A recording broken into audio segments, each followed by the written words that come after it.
Today I want us to talk about radioactivity. It's a very simple topic, and let's go straight to the questions. Number 1, m grams of radioactive isotope decayed to 5 grams in 100 days. The half-life of the isotope is 25 days. Then the first question is, what is meant by the term half-life? So generally, half-life is the time taken by a given amount of radioactive isotope to decay up to the half of the original amount. Say for instance, I can have a radioactive isotope X. So the time it takes for 50 grams of that radioactive isotope to decay to 25 grams, that is what we call half-life. So m is the original mass of the radioactive isotope. So we have different formulas of calculating radioactive isotope decay. So m is the original amount, so we can say original amount to be m grams, and then from the question we have 5 grams is the mass that will remain, so remaining amount is 5 grams, and then the time that it takes for the decay series to take place is how many days? 100 days. Time taken is 100 days. Now we have two ways that we can approach this question.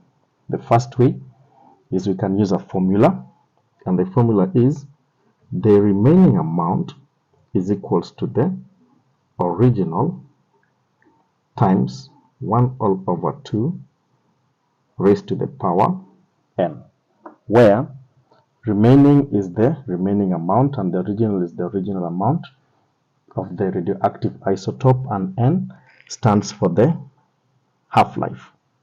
So in our case, the remaining amount is 5 grams, original amount is m, and then the half-life is how many days?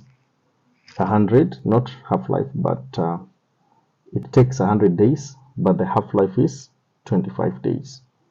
What does it mean? It means that I can calculate the value of n, and n will be 100 divided by 25, giving us 4. So 4 stands for the half-life.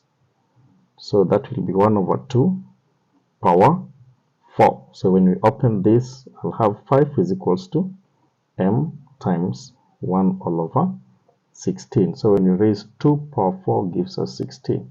So how do I calculate the value of m? I multiply both sides by 16 all over 1 by 16 all over 1. So 16 times 5, that one will give us obviously 80 grams. So that is the first step in which we can approach that question.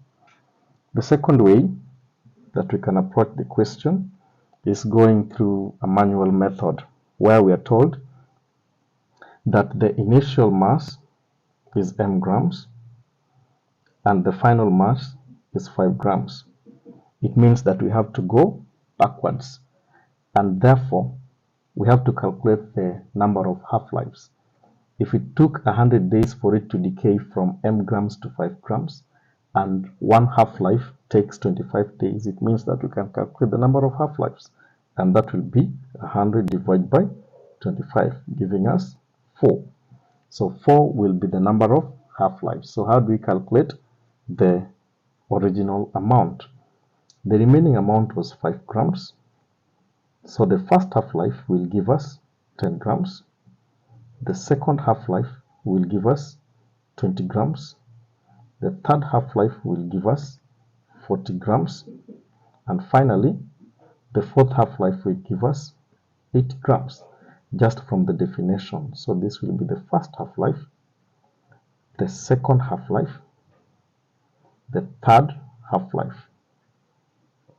and finally the fourth half-life. So therefore means that the original amount was 80 grams. So basically that is how we handle such a question, we have two ways. We can use the formula method or we can use the manual method. Let's go to the next question. 384 grams of a radioactive element was reduced to 48 grams in 540 days. Determine the half-life, the value of x. In our case, we want to determine the value of n. So let's list down what we are given. So what is the original amount? Original amount will be 384 grams. Then the remaining amount is 48 grams. The time that it took for the radioactive element to reduce from 384 to 48 grams is 540 days. So let's just say time 540 days.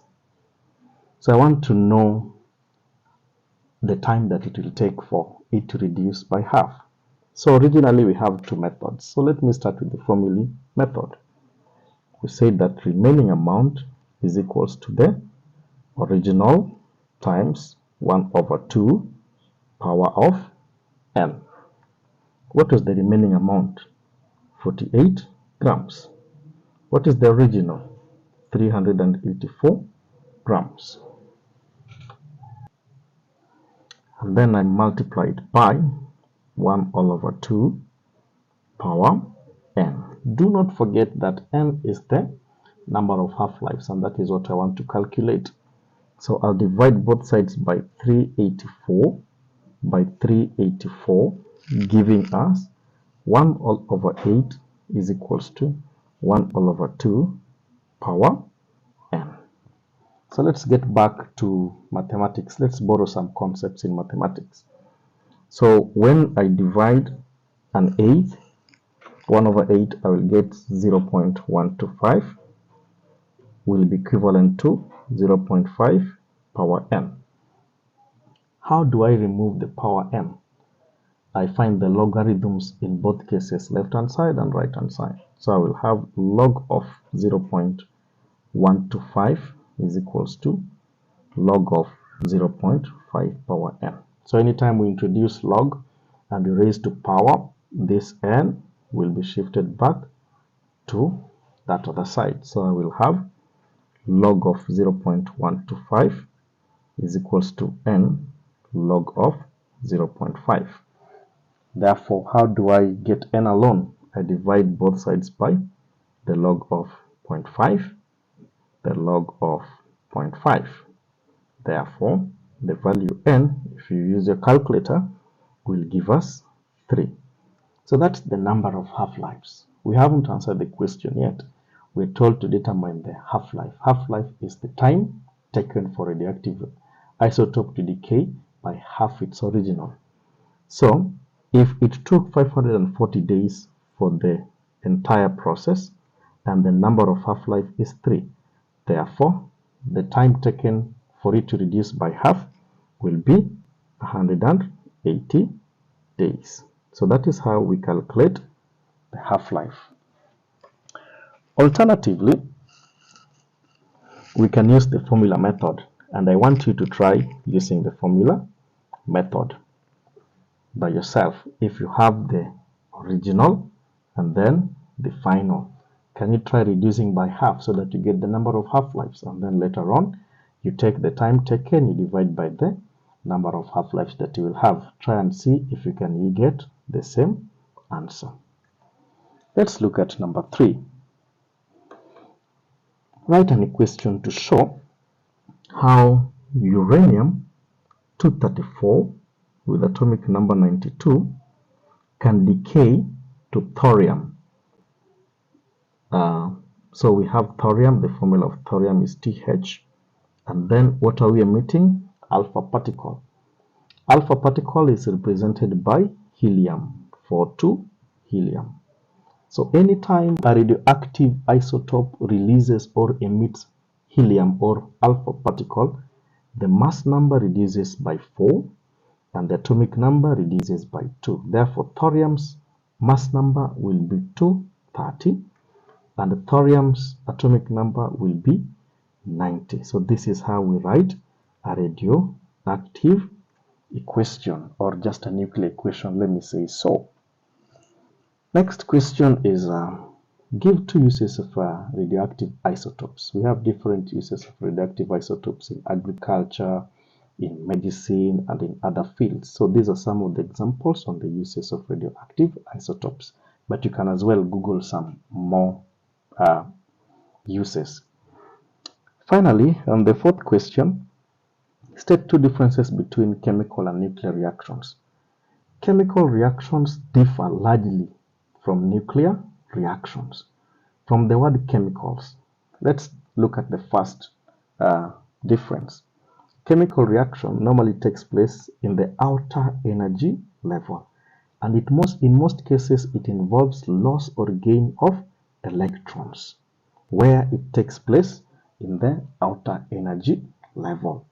While on the other hand, nuclear reactions normally takes place within the nucleus of an atom, and it involves subatomic particles, that is mostly protons and neutrons. So protons and neutrons are normally the subatomic particles.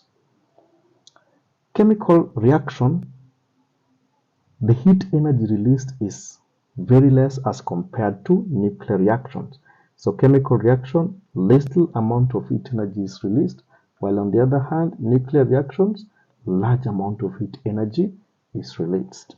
And finally, in a chemical reaction, we have several environmental factors, including temperature and pressure. These factors are external and they affect the chemical reaction processes, while on the other hand, nuclear reaction processes are not affected by environmental factors. Actually, nuclear reactions are normally spontaneous. They take place within the shortest period of time. Therefore, they are not affected by environmental factors. Let's look at the last question that they had. Below is a radioactive decay series. What's a radioactive decay series? These are just a combination of several nuclear equations. So it can start from bismuth all the way to lead, to another bismuth, to polonium, and finally to lead. So we just have a combination of several nuclear reactions leads to formation of a radioactive decay series. So let's look at the first question. Identify the particles emitted in step 3 and step 5. Now, during radioactive emissions or radioactive decay series or nuclear reactions, several particles are always released or emitted in the process. One of them is normally the alpha particle, denoted as helium. So this is normally the alpha particle. Secondly, another particle that is normally being released is normally the beta particle. And beta particle is always denoted by 0, 1 neutron. Okay, so let us look at this question, step 3. What is step 3 asking us? Or let's see how it happens or takes place. So lead 210 is reduced to bismuth 210. In our case, the mass number is constant, 210 and 210, but the atomic number has increased by 1, 82 to 83. Therefore, that will be a beta particle that is released in step 3. So that will be beta particle. So when beta particles are released, the mass numbers remains the same while the atomic numbers increases by 1. While on the other hand, in step 5, we are having 210 to 206, loss of 4, 84 to 82, loss of 2. That will be obviously an alpha particle. Finally, write the nuclear equation for the reaction that takes place in step 1. What's step 1? We are having bismuth 214, 83, Pi being reduced to 210, 81, Ti plus something. What is this thing? Let's look at what's happening. The mass number has reduced by 4. The atomic number has reduced by 2. Obviously, which particle is being released in the process? Helium. And that is an alpha particle. That is how simply we answer such questions. I am going to post the questions, and then I want the students to try drawing this graph, and that is the end of the video. Thank you.